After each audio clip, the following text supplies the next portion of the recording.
নমস্কার, আমি জ্যোতিষী সীমাধব, কামাক্ষার গুপ্ততন্ত্রবিদ্যা, কালা জাদু ও বশীকরণ স্পেশালিস্ট। সব জ্যোতিষী যখন ফেল, আমি সীমাধব তখন দেখাই খেল। আপনাদের অর্থনৈতিক কষ্ট, টাকা আসে বেরিয়ে যায়, টাকা সঞ্চয় হয় না, টাকা রাখতে পারেন না, টাকার অভাব অনাটনে ভুগছেন, কি করবেন শুনে রাখুন। আপনারা সোমবার দিন এক মুঠো নুন হাতে করে নিন, আর তাতে 3টে লবঙ্গ দিন। তারপর সেটি আপনার মাথার উপর দিয়ে 12বার এইরূপভাবে ঘোরাবেন।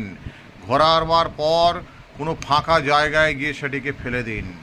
আর কি করবেন, মঙ্গলবার দিন বাজার থেকে একটি লেবু, সতেজ লেবু কিনে নিয়ে আসুন। একদম ভাতে খাওয়া লেবু নিয়ে আসুন। নিয়ে এসে মাথার উপর দিয়ে এইরূপভাবে 12বার ঘোরাবেন। ঘুরিয়ে লেবুটিকে সামনে রেখে 4 পিস করে, মানে 4 খাদি করবেন, করে ফাঁকা জায়গায় গিয়ে চারদিকে ফেলে দেবেন।